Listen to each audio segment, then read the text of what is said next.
warahmatullahi wabarakatuh. Alhamdulillahilladzi an'ama 'alaina bi nikmatil iman wal islam. Asyhadu an la ilaha illallah wahdahu la syarika lah wa asyhadu anna Muhammadan abduhu wa rasuluhu la nabiyya ba'da. Allahumma sholli ala Muhammad sayyidil ummah wa sahibil uswatil hasanah wa ala alihi wa ashabihi wa man tabi'ahu ila yaumil qiyamah, amma ba'du. Ittaqullah haqqa tuqatih wa la tamutunna illa wa antum muslimun. Wallahu ta'ala fil Qur'anil azim. A'udzu billahi minasyaitonir rajim. Bismillahirrahmanirrahim. Wa la ya'khirullahu nafsan idza ja'a ajaluha wallahu khabirum bima ta'malun. Ayat. Jamaah pengajian Ahad Waqi Masjid Baitul Arqam yang insyaallah dirahmati oleh Allah.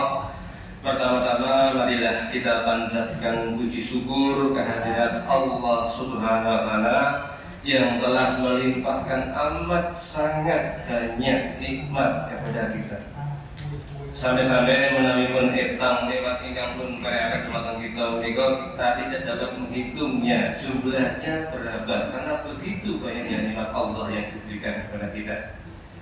Nikmat kesehatan, nikmat kesempatan, nikmat keimanan kita, sehingga sampai pada pagi hari ini Allah masih memberikan semuanya kepada kita, sehingga kita bisa rawuh wonten masjid menika kanthi insyaallah dalam keadaan sehat walafiat.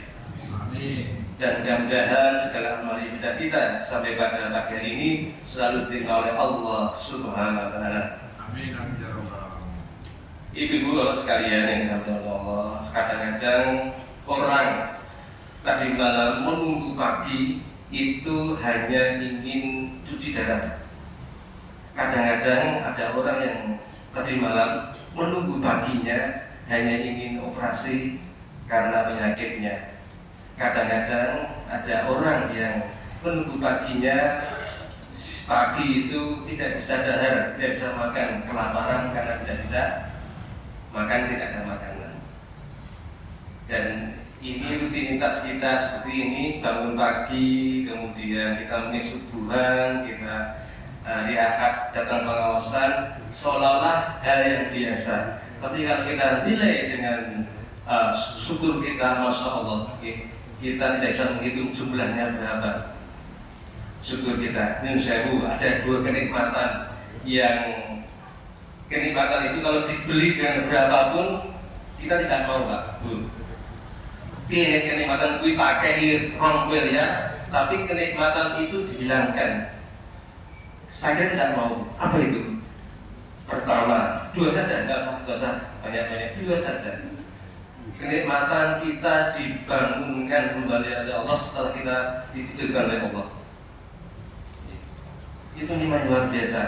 Tidur itu sebenarnya saya berdua sekalian kayak meninggal, hanya bedanya kita bernafas saja. Kita tidak dibangunkan lagi, dikasih rong miliar. Pirun Pak Bu, turun betul.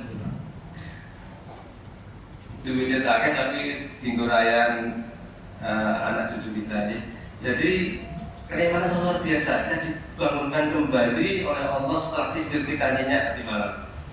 Yang kedua, yang nikmat yang sangat luar biasa, sering kita sadari adalah yang sewu kita mudah untuk pergi ke kamar kecil, Bu. Buang air kecil lancar, buang air besar lancar juga. Saya pernah membaca di sebuah rumah sakit di Jakarta itu tiap hari rumah sakit itu mengoperasi 3 orang yang tidak bisa buang air kecil. Kalau yang buang air besar itu 1 orang rata-rata tiap hari dioperasi karena tidak bisa buang air besar, entah karena prostat, entah karena batu empedu dan sebagainya. Dan itu merupakan operasi besar. Kalau yang tidak bisa PAB itu biasanya melilit khususnya katanya dokter itu, kemudian diudari dulu Pak, dipotong, disambung lagi, baru bisa buang air besar. Ini juga operasi besar yang bisa memakan biaya yang sangat besar. 2 hal ini tadi, ya, Bu, ini mata sangat luar biasa sekali, yang tidak bisa kita gambarkan dengan materi kita. Nah, Bapak Ibu sekalian, bagaimana caranya kita kalau kita sudah merasakan seperti itu, ya, banyak yang diberikan Allah kepada kita, maka kita gampang bersyukur. Kita mudah gampang bersyukur. Dr. Aisyah Dahlan, ya, beliau memberikan sebuah rasa syukur yang unik, ya. Ternyata di dalam tubuh kita itu ada yang namanya produksi hormon kebahagiaan, Pak.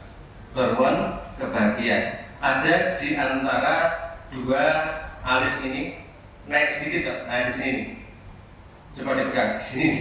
Nah, ini kalau dibur itu katanya Dr. Aisyah Dahlan itu ada hormon kebahagiaan. Jadi apa namanya endorfin atau apa tempatnya? Dopamin. Benar Pak Raya Pak. Dopamin, hormon kebahagiaan di sini. Itu bagaimana caranya kita bisa menimbulkan hormon kebahagiaan? Kalau dopamin itu lebih dahsyat dari narkotik 400 kali lipat. Jadi kalau dopamin itu sering muncul itu kita insya Allah kita sehat. Kalau menurut kalau kita morfin yang kimia itu Pak, itu kalau kita sudah kecanduan, itu kita mau apa aja enjoy Pak. Tidak ada rasa sedih, tidak ada disuntikan gitu atau mungkin dihisap atau saya kurang tahu.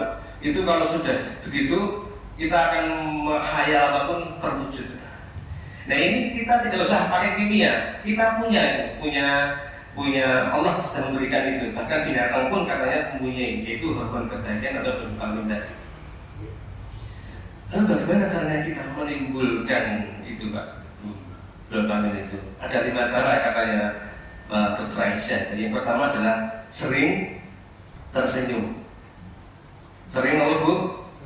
Tersenyum. Apa syaratnya tersenyum? Bisa menimbulkan kebahagiaan begitu. Sing senyum itu ono sing dijak guyu Bu. Nek ono bukan menimbulkan kebahagiaan. Sing guyu ono dijak guyu, senyum sama orang gitu. Dan antara senyum kanan kiri harus seimbang. Senyum itu harus seimbang. Kalau senyum ya ini seimbang gitu. Ojo sesisih, sesisih tidak menimbulkan dopamin, tapi menimbulkan penyakit. Jadi guyu, yang sejajar ini, katanya Dr. Aisyah begitu. Ini akan menimbulkan hormon kebahagiaan. Senyum tapi seimbang. Sambil jalan kono, itu tidak begitu. Senyum yang seimbang. Yang kedua, bisa menimbulkan kebahagiaan kita adalah tertawa itu tidak berlebihan. Kenapa? Tertawa berlebihan Rasulullah juga tidak pernah seperti itu mungkin. Tertawa tapi sekedarnya saja. Tapi juga jangan 2 detik, minimal 7 detik katanya. Nek guyu yang sejelit itu tidak akan menimbulkan hormon kebahagiaan. Orang guyu tapi sinis. Guyu itu semua itu 1, 2, 3, 4, 5, 6, 7. Sebenarnya itu akan menimbulkan kebahagiaan, akan keluar hormon dopaminnya. Yang ketiga, menurut mengatakan Bapak sekalian, yang ketiga yang menimbulkan hormon kebahagiaan adalah dibelai Pak. Di Bapak sekalian, monggo. Nyun sewu saking nggih. Simaipun pun belai akan menimbulkan kebahagiaan. Wonten ingkang nyun sewu kerja terpisah wonten niku. Ibu wonten Semarang wonten nggih? Wonten. Benar ya, ibu wonten Semarang, orang bapak nanti ngomong Semarang, ngomong Jakarta, betul ya. Itu sering-sering dibeli, ya, sering dibeli. Ini orang kisah yo, boleh tukang pijet kon beli. Ini sih kesedih sih. Itu dibeli ternyata menimbulkan hormon kebahagiaan. Yang keempat adalah bergerak atau olahraga. Olahraga juga menimbulkan kebahagiaan. Nah, monggo sekarang sudah banyak sekali kelompok-kelompok sepeda pagi atau mungkin senam ibu senam pagi dan sebagainya, itu banyak sekali. Bergerak itu akan menimbulkan kebahagiaan. Dan yang terakhir adalah yang bisa menimbulkan hormon kebahagiaan adalah bernyanyi. Tapi kalau saya rubah sedikit ya, bersolawat atau ngaji nih, salat atau ngaji, insya Allah bisa menimbulkan ketenteraman kita, ya. Solawat atau ngaji, ya. Itu bisa menimbulkan hormon kebahagiaan. Sekarang banyak sekali lagu-lagu yang justru bisa membuat sedih, ya. Nanging opo, nah itu ya. Malasanmu denganku, repot ya. Bisa menimbulkan putus asa, ya. Yang bahagia, yang apalagi kita banyak lagu-lagu Islami yang kita senang dengar untuk menimbulkan hormon kebahagiaan. Ibu-ibu ngertos lagu-lagu zaman dulu waktu kita masih kecil ya, sudah menimbulkan kebahagiaan, tapi sudah kita cinta kepada Rasulullah. Yang sewu, putranya Rasulullah itu dan bu, putranya Rasulullah itu dan, oleh ngertos 6, silakan boleh. Ada tuh lagu anak-anak dulu yang sering kita dengarkan, putra putri Rasul. Ada 7 nggih. 7 nggih. Anak-anak Nabi ada 7 orang, 3 laki-laki, 4 perempuan. Pertama Qasim, Abdullah, Ibrahim, ya. Apa betul? Ini anak Raffi Ahmad apa betul? Ini anak Raffi Ahmad. Terus kemudian Zainab, Ruqayyah, Ummu Kalsum, Fatimah. Yuk, lain ya. Anak-anak Nabi ada 7 orang, 3 laki-laki, 4 perempuan. Pertama Qasim, Abdullah, Ibrahim, Zainab, Ruqayyah, Ummu Kalsum, Fatimah. Ibunya bernama ayahnya bernama Abdullah, kakeknya bernama Abdul Muthalib, pamannya bernama Abu Thalib. Nah, itu bisa menimbulkan kebahagiaan. Kalau kita sering tapi tidak berlebihan nih. Dengan keluarga, dengan anak-anak sering dibelai dan sering itu bisa menimbulkan hormon kebahagiaan. Nah, ibu bapak sekalian yang dimuliakan Allah, ayat yang saya baca tadi yang pertama yaitu di surat Al-Munafiqun di ayat 11. Bismillahirrahmanirrahim. Wa la yu'akhirullahu nafsan idza ja'a ajaluha wallahu khabirun bima ta'malun. Dan Allah tidak akan menunda kematian seseorang apabila waktu kematiannya telah datang, dan Allah Maha teliti terhadap apa yang kamu kerjakan. Jadi Allah itu sudah menentukan Pak, ajal kita itu. Tapi Allah merahasiakan 3 hal. Yang pertama adalah kapan kita meninggal, kemudian di mana, dan sebabnya apa. Tidak tahu. Ini rahasia Allah.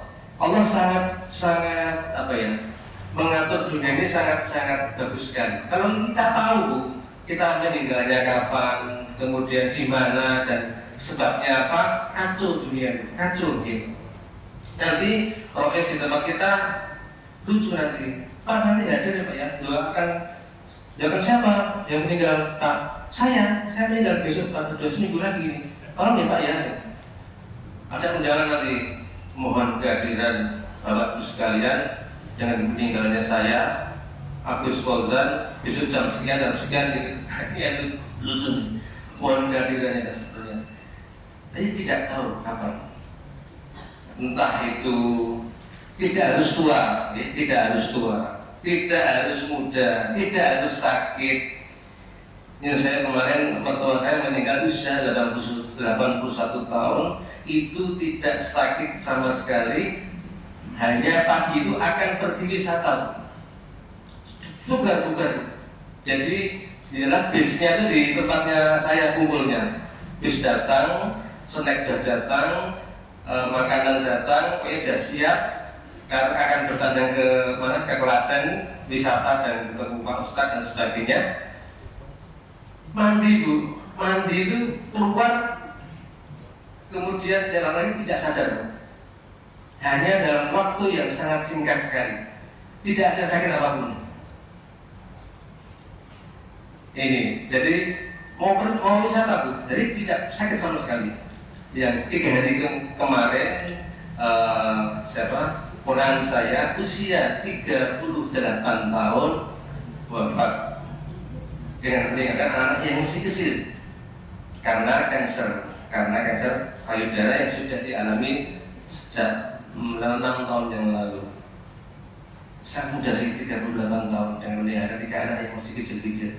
Jadi ibu-ibu bapak sekalian, yang meninggal itu tidak harus tua, yang bayi merotot juga ada yang meninggal. Bahkan data kependudukan itu datanya menggelembung, jadi menggelembung.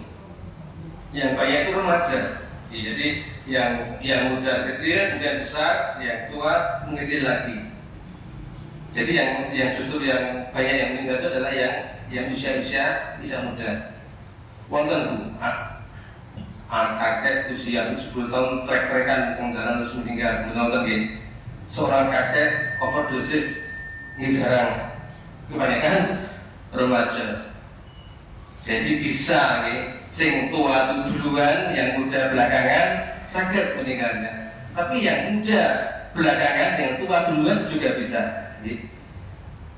Jadi seperti itu. Allah menghendaki sudah. Ya, tidak bisa diundur dan tidak bisa dimajukan. Nah ini yang saya buat sekalian.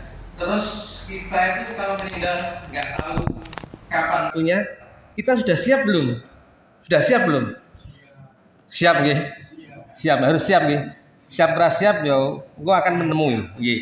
Kullu nafsin dha'iqatul maut summa ilaina turja'un. Setiap yang bernyawa akan merasakan mati. Ini dialami oleh para sahabat Nabi zaman dulu sudah seperti ini. Ya Rasulullah, amalan apa yang bisa memasukkan ke dalam surga dan menjauhkan dari api neraka? Jadi sahabat Nabi itu juga gampang itu ya. Sakjane ibadahku ki wis, kalau kita berdagang itu kan kita bisa kalkulasi gitu. Oh ki rugi ki badi gitu bisa gitu. Oh pembelian sekian, kemudian penjualan sekian kalau kita berdagang itu. Oh ini laba. Nah ini enggak. Ini kita ibadah yang kita laksanakan itu antara kita berbuat dosa dengan berbuat kebaikan, kan kita tidak tahu. Kita tidak tahu. Nah, ada ayat yang dalam Al-Quran yang saya ambil ibadah yang minim dulu. Nanti ada ibadah yang komplit. Ibadah yang minim. 3 hal ini insya Allah bisa masuk dalam surga. Yang minim artinya kalau kita dulu SMA ya untuk biji 6 gitu ya lulus nggih, tapi pengen 6 atau C kalau dalam kita kuliah untuk C. Itu di dalam surat Fatir ayat ayat 11 ya, ayat 11 surat Fatir ayat 11. Bismillahirrahmanirrahim. Innalladzina yatluna kitaballah wa aqamas salata wa anfaqu mimma razaqnahum sirran wa alaniyatan yarjuna tijaratan lan tabura. Tijaratan lan tabura itu adalah perdagangan yang tidak akan merugi. Jadi Allah memberikan perumpamaan kepada kita itu tijaratan lan tabura.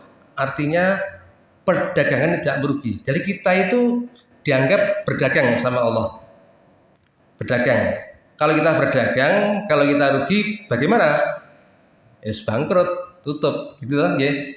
Nah, bagaimana caranya kita hidup itu sebagai seorang pedagang yang tidak merugi? Ada 3 hal yang harus kita laksanakan. Yang pertama adalah sesungguhnya orang-orang yang selalu membaca kitab Allah, Al-Quran, dan melaksanakan sholat dan menginfakkan sebagian rezeki yang kami anugerahkan kepadanya dengan diam-diam dan terang-terangan, mereka itu mengharapkan perdagangan yang tidak akan merugi. Jadi ada 3 hal. Ini minim, Pak. 1, membaca Al-Quran. Yang kedua, sholat, melaksanakan sholat. Yang 3, menginfakkan pendapatan kita baik secara diam-diam maupun secara terang-terangan. Itulah kita sedang melaksanakan perdagangan yang dengan Allah yang tidak merugi. Samun dereng ini loh. Pertama, selalu ada kata selalu membaca Al-Quran. Samun dereng Bu, baca Al-Quran. Samun nggih tiap hari pinten juz Bu? 1 juz, enggak usah banyak-banyak, 1 juz aja setiap hari. Nek ora mampu setengah juz. Nek ora mampu ya 3 kebet. Nek ora mampu 2 kebet. Sak ruku ora apa-apa. Nek ora mampu ya pirang ayat. Nek ora mampu dikoreksi HP-ne buka kakean beanan jenengan. Kakean beanan niku nek rasa ora mampu nggih. Pirang grup pun jenengan gadah WA Bu? Wonten 10 grup. Wonten mboten? Grup yoga. Grup nomor mulai Bu? Senam, nggih, dan sebagainya. Monggo, nggih. Sesibuk apapun kita laksanakan membaca Al-Qur'an setiap hari. Yang penting adalah istiqomah terus menerus, walaupun hanya 1 lembar. Ini ayat ini memberikan kepada kita orang yang sholat, orang yang membaca Al-Quran, orang yang berinfak itu bukan orang alim, tapi ya memang harusnya seperti ini. Orang Islam harusnya seperti ini, membaca Al-Quran, sholat, dan menginfakkan yang kita punya. Itu bukan orang alim, tapi itu bukan kewajiban kita, sehingga kita dikatakan oleh Allah tijaratan lan tabura, atau kita perdagangan yang tidak merugi. Monggo nggih. Salat nggih demikian, monggo. Nggih, anak cucu kita insyaallah nggih kita jaga benar-benar salat kita 5 kali waktu. Sampai-sampai Allah nggih sampun ngendika nggih sudah mewanti-wanti dalam agama kita tuh tentang sholat tadi. Bagaimana? Umur 10 tahun kalau belum sholat boleh kita pukul, tapi pukul dengan mendidik, bukan dipolo. Sebenarnya Bapak sekalian, KB itu gampang kalau dikondisikan. Contoh contoh kecil. Sinten cucunipun nama putranipun sing ora iso numpak sepeda, sinten? Ora ono. KB iso numpak sepeda. Nah dikondisikan. Kek cilik tukoke sepeda roda 3. Nggih, bapake nang kono, ibuke nang kono dijogo. Engko nek wis lancar ning genjot diputul 1. Wah, terus dijaga sama orang tuanya. Kemudian dilepas semua. Wah. Ini jatuh, wah diobati, dimotivasi dan sebagainya. Kenapa? Karena dikondisikan oleh orang tuanya. Nah, ini juga demikian, sholat juga demikian. Harus benar-benar dikondisikan untuk bisa sholat 5 kali waktu. Bahkan seorang calon suami mencari calon istri ada 4 hal. Yang terpenting adalah agamanya. Itu kenapa? Karena hanya untuk mendidik anak-anaknya supaya nanti rajin sholat. Madrasah yang paling paling bagus adalah madrasah keluarga. Jadi tidak SD, SMP, SMA yang favorit yang walaupun itu bahkan Islami, tapi madrasah yang paling mempengaruhi anak kita adalah madrasah keluarga. Itu yang penting. Jadi sholat itu monggo kita laksanakan sebaik-baiknya 5 kali waktu apapun yang terjadi, karena sholat itu adalah tandanya hamba Allah kita tuh sholat. Yang orang sholat itu bukan hamba Allah itu. Sholat itu tandanya hamba Allah. Tandanya mungkin ibu-ibu ada yang guru tandone yang ngajar, pergi ke tindak wonten SD napa SMP ngajar, itu tandanya seorang guru. Tandanya seorang dokter apa? Yo ngobati pasien dan sebagainya. Tandanya hamba Allah apa? Salat. Gitu. Nggih. Awalu ma yuhasabu alaihi abdu yaumil qiyamati shalah. Besok di akhirat yang pertama dihisab itu adalah salatnya dulu. Hati-hati ini, salatnya dulu. Nek salatnya apik semua akan baik, nek salatnya jelek maka semua akan tidak baik. Salatnya dulu.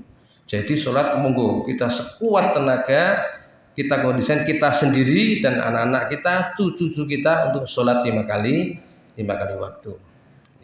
Itu yang tadi ayat yang minim yang minim.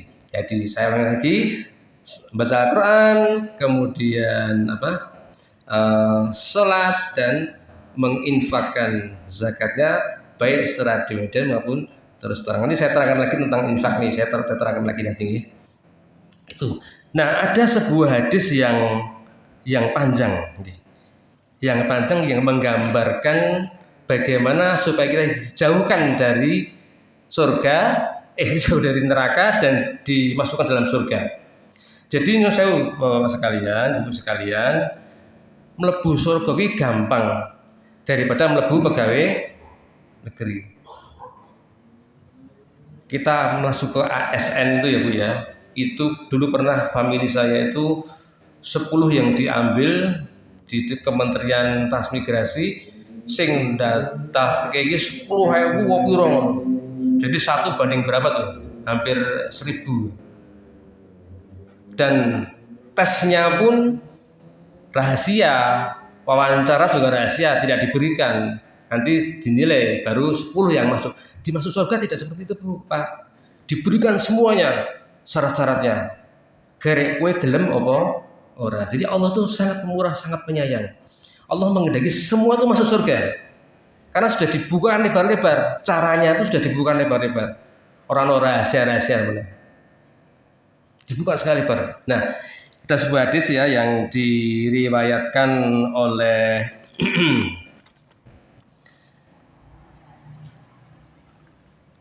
ada sebuah hadis ya yaitu yang menceritakan tentang sahabat Rasulullah bertanya kepada Rasulullah, ya Rasulullah, Muaz bin Jabal bertanya kepada Rasulullah, ya Rasulullah, amalan apa yang bisa memasukkan dalam surga dan menjauhkan dari api neraka? Muaz bin Jabal itu galau juga, dia galau, hasilnya aku ini surga apa neraka ya, gitu. Nah, beliau tanya kepada Rasulullah, apa jawab Rasulullah? Wahai Muaz bin Jabal, pertanyaan itu sangat berat, tapi akan mudah apabila Allah akan memudahkan. Apa itu? Ya agak panjang hadisnya ya, agak panjang. 1, menyembah kepada Allah dan tidak menyekutukannya. Yang kedua, melaksanakan sholat. Yang ketiga, membayar zakat. Yang keempat, puasa Ramadan. Yang kelima, pergi ke Baitullah. Jadi syarat pertama ada rukun Islam. Ini pokoknya Pak. Yang 2 tadi bagi yang mampu, zakat itu bagi yang nisabnya sudah mencapai aturannya, dan haji bagi yang mampu. Jadi tinggal 3, sholat, puasa saja kalau tidak mampu tidak mampu pergi haji dan membayar zakat. Jadi pertama adalah menyembah Allah dan tidak menyekutukannya. Ini yang penting. Saya sering di tetangga kami itu ada tiap hari apa tuh tirakat, Pak. Sering share di foto tirakat di mana itu ya, ada apa tuh bangun-bangun kuno itu. Itu anggota pengajian saya itu. Mau tak kandani, saya takutnya nanti tidak malah mutung karena dia juga sering ngaji. Jadi surat Al-Ikhlas itu yang intinya akidah, Pak. Qul huwallahu ahad, katakanlah kalau Allah itu satu. Allah tempat meminta. Allah tempat minta. Tidak ada yang lain yang kita tidak yang meminta selain Allah. Allah tidak bisa disamai dengan yang lain. Jadi itulah Al-Ikhlas itu apa namanya akidah. Tidak menyentuhnya. Bapak sekalian, nek wonten nggih kula rumin penate besok wonten tiyang menika nek nang ndi nggawa bathik, Pak. Bathik itu kayak apa? Kayak bathik tapi kecil ya. Diselipkan di sini. Orang Lampung dulu. Ah niku nek orang nggawa kuwi jare ora ayem, ora tentrem. Karena ini membuat apa? Bisa menjadi kekuatan gitu. Bathik itu di sini.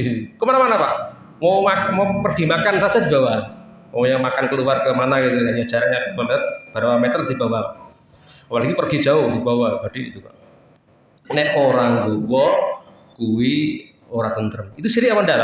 Sirik nggih. Sirik nggih? Kita sirik. Tapi yang saya saiki akeh ngono kuwi meh kabeh ngono kuwi, Pak. Tapi kudu bathik, Pak. Napa? HP, Pak.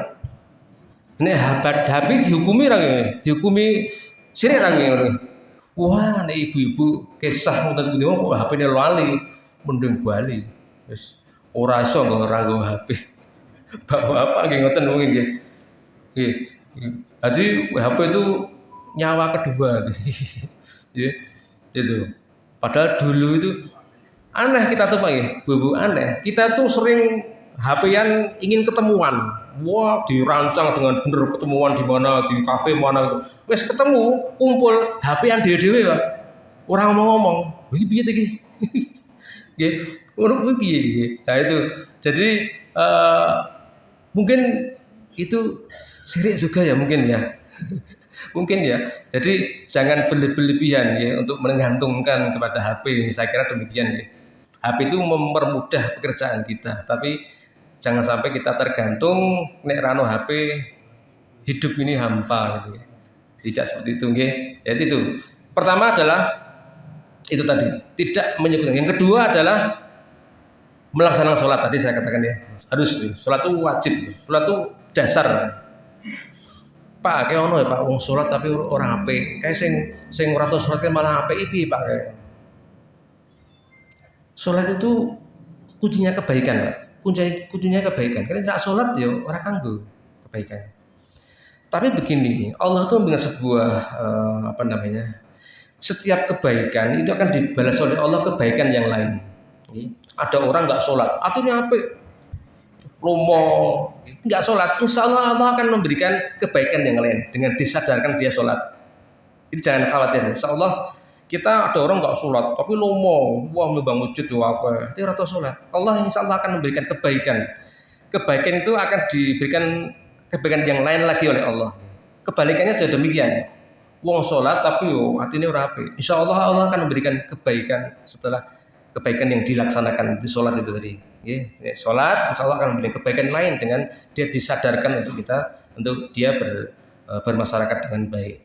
Insya Allah demikian. Jadi orang-orang yang belum sholat tapi kok baik hatinya, baik lomo, insya Allah Allah akan memberikan kemudahan dengan menyadarkan untuk sholat. Insya Allah pasti seperti itu. Nah, yang ketiga adalah biasa, membayar zakat, monggo sekalian ibu sekalian yang punya kelebihan harta sudah sampai nisabnya 2,5%, silakan segera menzakatkan. Karena banyak kesuwan setan masuk, itu akan mengganggu kita.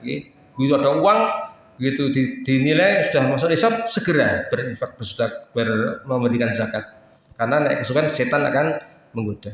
Yang keempat adalah biasa puasa Ramadan, dan pergi haji ke Baitul. Itu syarat dasar masuk surga. Rasulullah melanjutkan lagi. Wahai Muaz bin Jabal, maukah kamu ku beritahu pintu-pintu kebaikan? Artinya apa? Yang bisa lebih memuluskan lagi masuk dalam surga. Apa itu Rasulullah? Satu, puasa bisa memberikan perisai dalam bid'ah. Maksudnya puasa sunnah. Puasa sunnah. Yang kedua, sedekah. Yang ketiga, sholat malam atau sholat tahajud. Tiga ini bisa lebih memuluskan lagi. Nek carane wong masuk apa ya, pegawai negeri itu dibeseli gitu ya. Ben ditompo. Nah, ini Rasulullah memberikan resep. Nek ingin cepat lagi masuk surga dengan mudah, itu ditambah amalannya, yaitu puasa sunnah, kemudian sedekah dan sholat malam. Monggo Bapak Ibu sekalian, ingkang nyun sewu mungkin pensiun, sudah tidak punya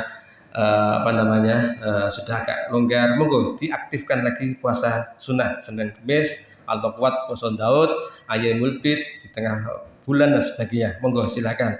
Ini akan lebih memuluskan lagi kita masuk dalam surga.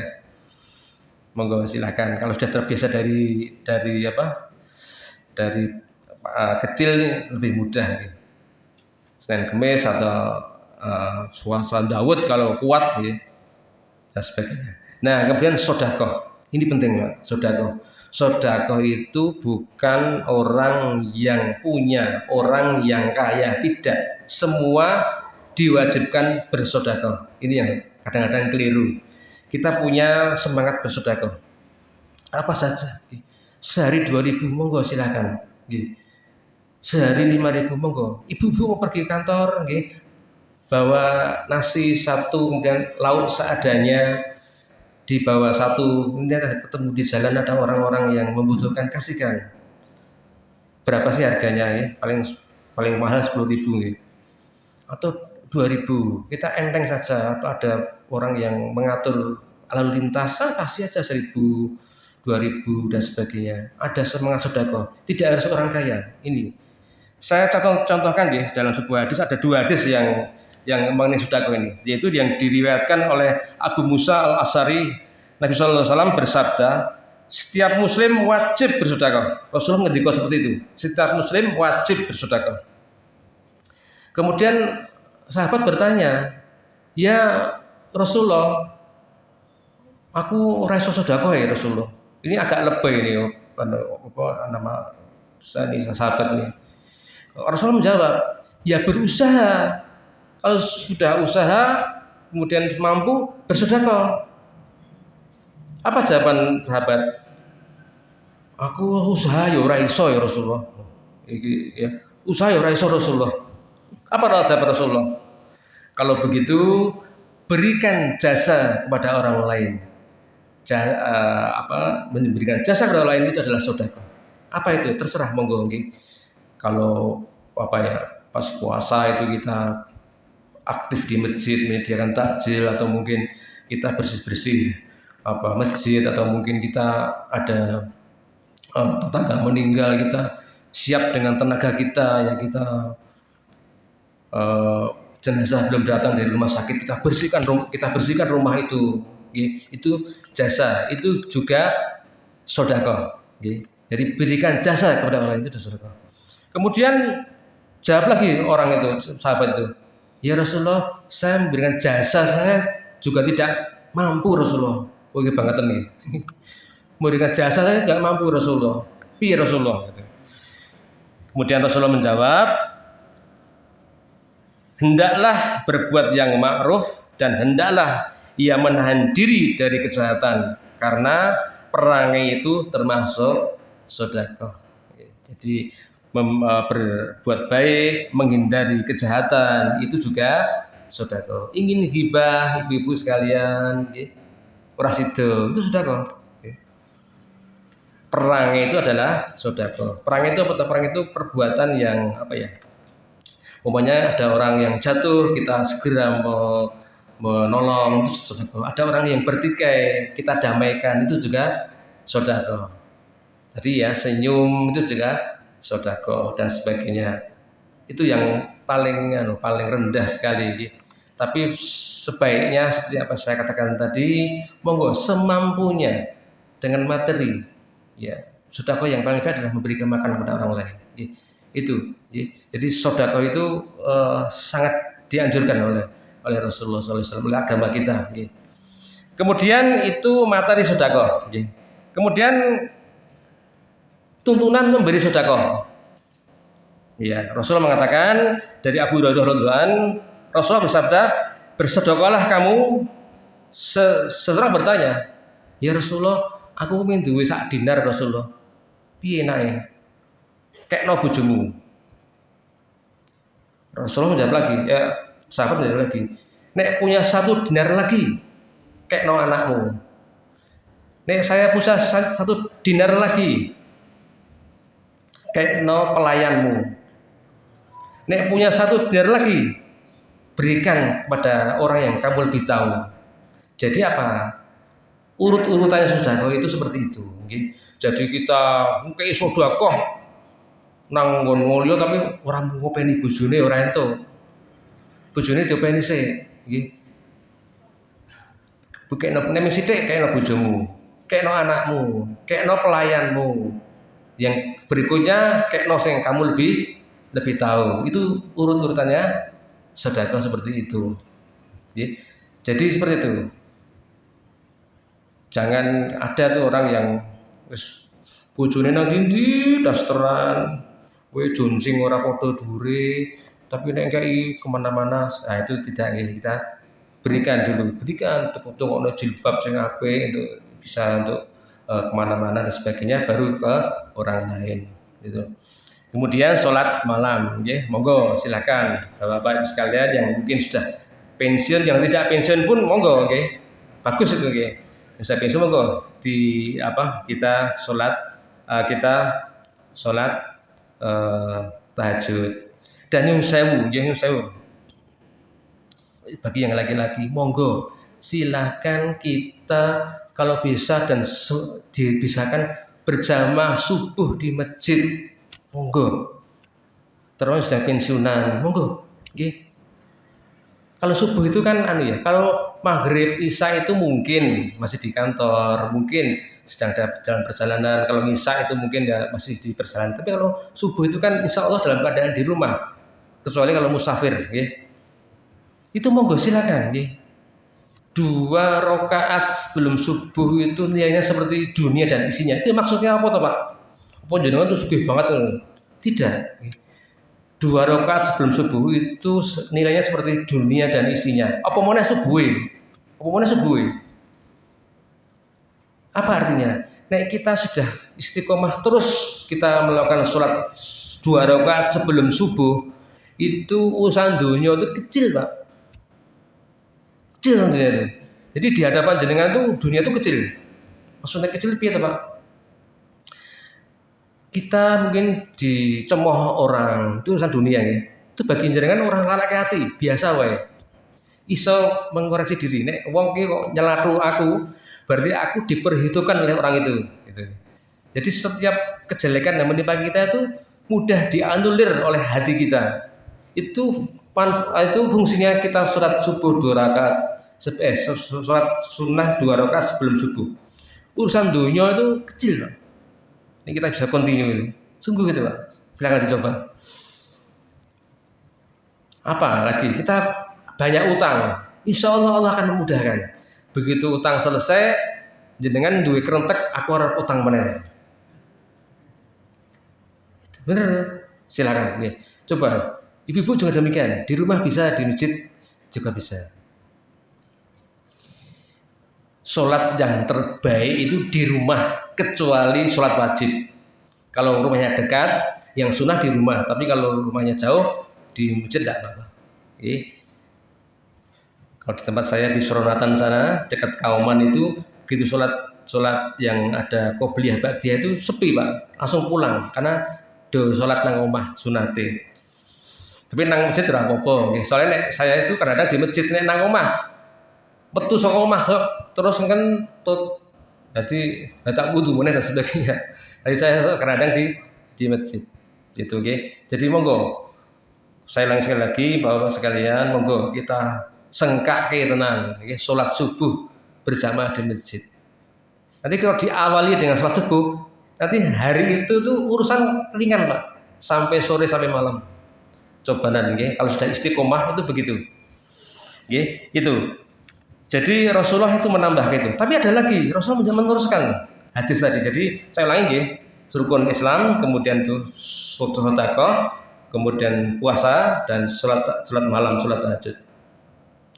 Rasulullah meneruskan, "Ya Muaz bin Jabal, maukah kamu ku beritahu tentang pangkal, tiang dan puncaknya?" Mau ya Rasulullah, apa itu Rasulullah? Pertama, pangkalnya adalah Islam, tiangnya adalah sholat, puncaknya adalah jihad di jalan Allah. Ini Rasulullah SAW menyimpulkan ya.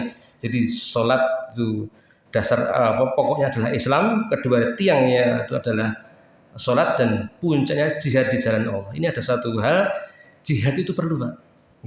Semua orang harus berjihad. Pak, jihad kita Pak. Wong mateni wong kok pedang kok perang-perang tidak. Jihad itu macam-macam Pak. Saat ini Pak, di sono jauh di sana orang-orang Muslim kita Pak dibantai Pak. Tidak hanya orang dewasa, anak kecil, rumah sakit dibom Pak. Masya Allah. Ada itu kemarin ada video saya nggak mau lihat Pak. Ada seorang disiksa Pak. Ya Allah, dipotong tangannya, dipotong kakinya. Anak itu bukan orang dewasa, anak. Ibunya itu diiris nyusewu payudaranya. Itu saudara kita, Pak. Semua Muslim, Pak. Kita terus kon ngopo iki? Apa arep rono? Aduh ngene. Wani po? Rono. Apa itu yang saya tadi ngomong sama Pak Paidi dan sama Pak Rum. Mulai saat ini jangan ada pengajian dan apapun masjid taklim yang menggunakan produk Israel. Itu yang paling kita bisa perang ekonomi itu yang bisa laksanakan. Nusewu gitu. Itu bagus nih apa namanya itu minuman apa itu?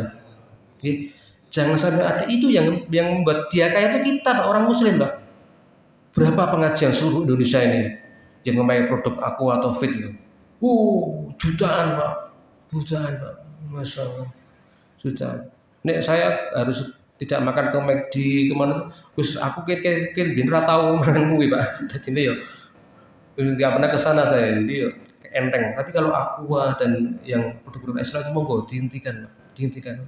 Itu sekarang katanya sudah rugi 1.500 triliun Pak. Merugi Pak. Kita genjot, kita goyahkan ekonomi mereka Pak. Kalau di luar negeri tidak dihindari Pak, itu diopong Pak, dibakar produk-produk Israel itu. Ini jihad kita Pak, jihad kita seperti itu Pak. Jadi kita harus berjihad untuk kita bisa masukkan ke dalam surga. Jihad apa lagi nih? Ibu-ibu niku kudu jihad lho, jihad apa Pak? Nek jenengan kuwi dadi panitia manten mesti salate kedederan. Nggih mboten Bu? Tapi nek ra kedederan make up niku selikur make up. Bibir diabang, pipi diabang. Alis direng. Terus pupur ki pirang lapis Bu. Terus jilbab 2 meter double-double kon wudu ora mungkin. Ini harus benar-benar jihad di sini nggih. Tetap kita laksanakan salat 5 kali dengan ringan, rusuh keringanan. Allah sangat mudah ya. Dengan kita menjamak. Utawa sing paling apik begitu sadurunge dandan kuwi wudu sik, nek wis dandan ngempet ngentut. Iso ora? Nggih. Sing paling apik dijamak bisa, nggih. Dijamak itu tidak hanya jarak ya, tapi juga keperluan. Tapi tidak Islam itu mudah tapi jangan mudahkan, nggih. Jadi umpamanya jam 5 itu dandan engko maghrib ra iso, nanti habis isya dijamak. Isya dan maghrib. Karena nyun sewu nek dadi panitia ini mungkin ya hidup ora mungkin ping 5 nggih, paling sithik to. Itu bisa dijamak nggih. Tapi jangan meninggalkan sholat dalam keadaan apapun juga dengan cara dijamak. Ini jihad Bu, jihad nggih. Ini ibu pergi wisata nggih, wisata religi kemana, ada yang memberikan komando. Ayo sholat cik, mampir masjid, dijamak sekalian gitu nggih. Jadi harus jihad itu seperti itu. Yang kedua, masalah kita merayakan 17 Agustus di kampung-kampung itu. Mau kita berjihad. Karena tidak semua orang muslim. Kita sebagai muslim harus berjihad. Apa itu? Yo nek bar maghrib sampai isya yo dangdung. Dihentikan dulu. Ya bar isya ora apa-apa, nggih. Ini tidak. Wis maghrib adzan ke persiapan nanti malam untuk 17-an sih dangdung. Nggih. Padahal itu juga banyak takmir di situ ya sing di panitia. Nggih.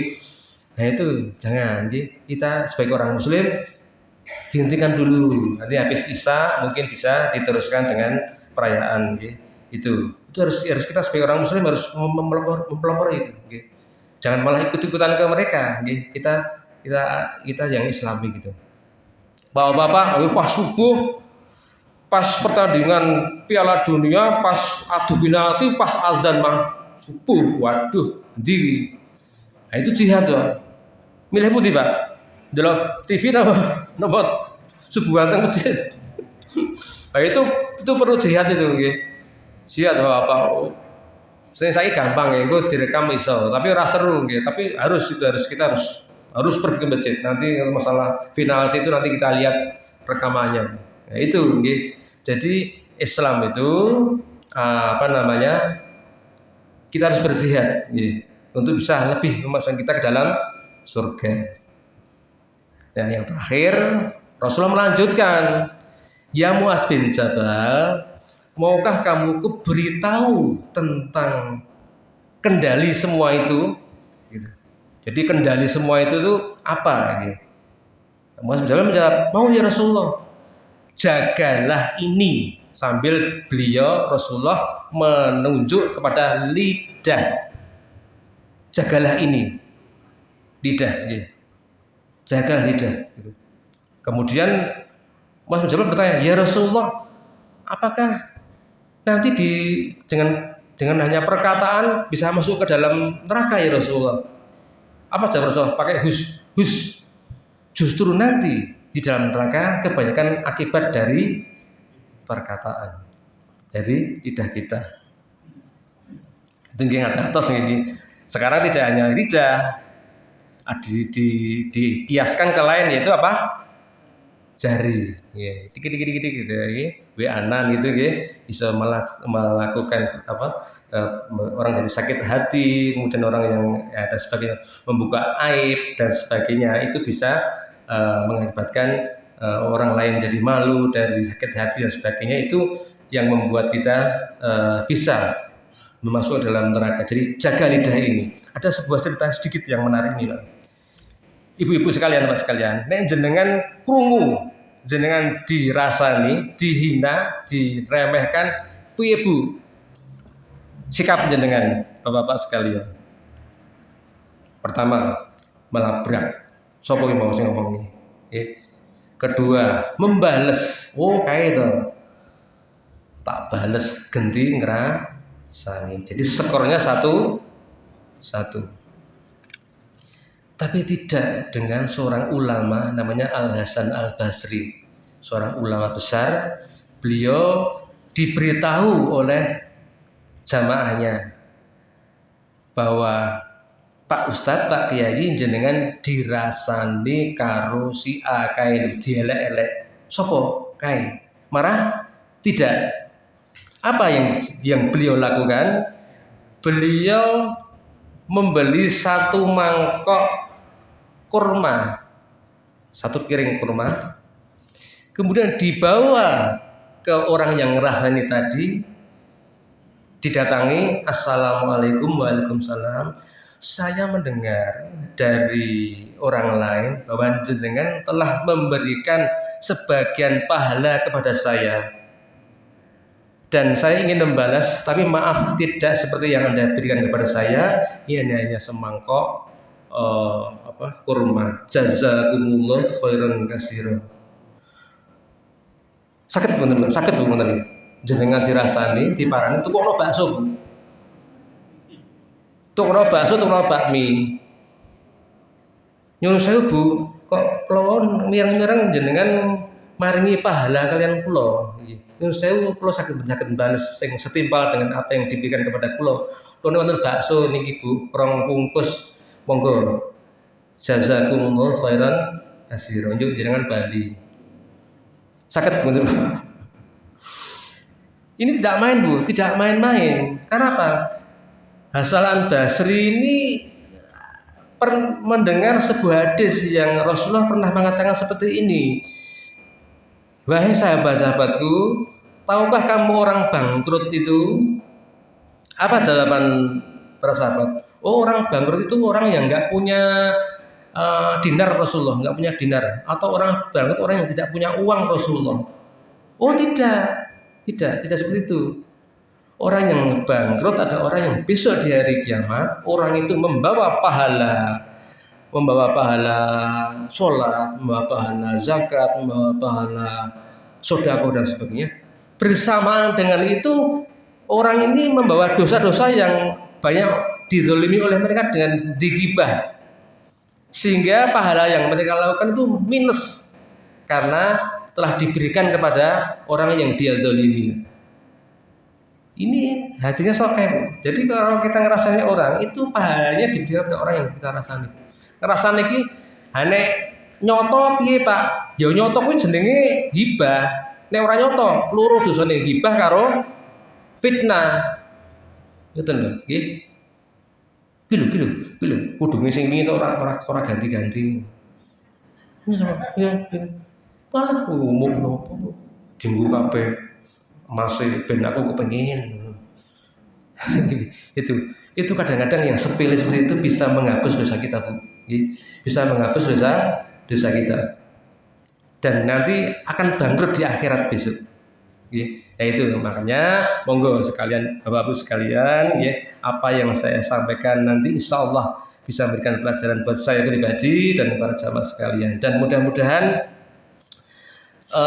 tadi saya katakan masuk dalam surga itu sudah dibeberkan semua oleh Allah, caranya sudah dibeberkan semua oleh Allah. Tinggal kita mau atau tidak. Walaupun kita berat, tapi kita menuju ke sana, menuju yang lebih baik dari hari ke hari, dari bulan ke bulan, dari tahun ke tahun, sehingga kita semua nantinya dalam keadaan di akhir hidup kita dalam keadaan husnul khotimah. Amin. Amin. Ngeten mawon yang kula aturaken dhumateng sedaya para jamaah, apabila ada kata-kata yang tidak bermanfaat, tidak menyakiti hati kita semuanya, kami mohon maaf yang sebesar-besarnya. Akhirul kalam, nyun sewu. Wassalamualaikum warahmatullahi wabarakatuh.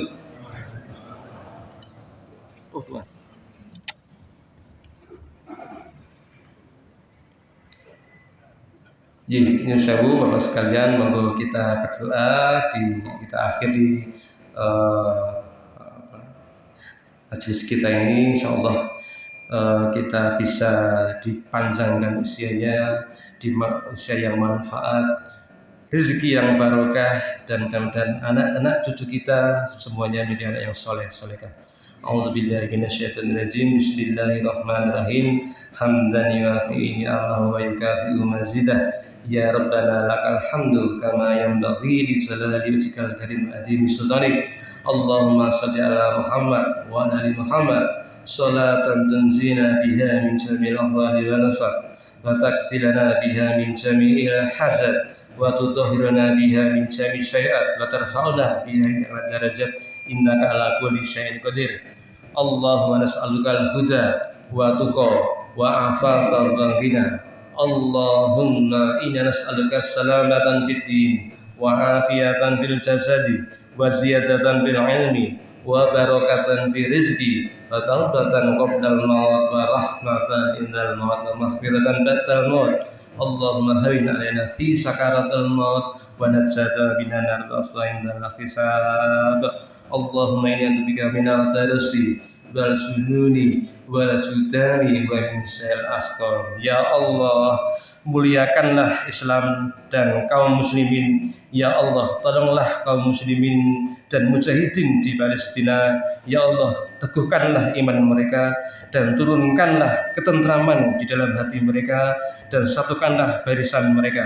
Ya Allah, hancurkanlah kaum kufar dan kaum musyrikin yang Allah binasakan, yaitu pasukan Israel, dan cerai beraikan lalu kesatuan mereka. Ya Allah, menangkanlah kaum mujahidin atas musuh kami, musuh agama, dengan kalimat-Mu, wahai yang maha pengasih, dan sampaikanlah sholawat kami kepada Nabi Muhammad SAW.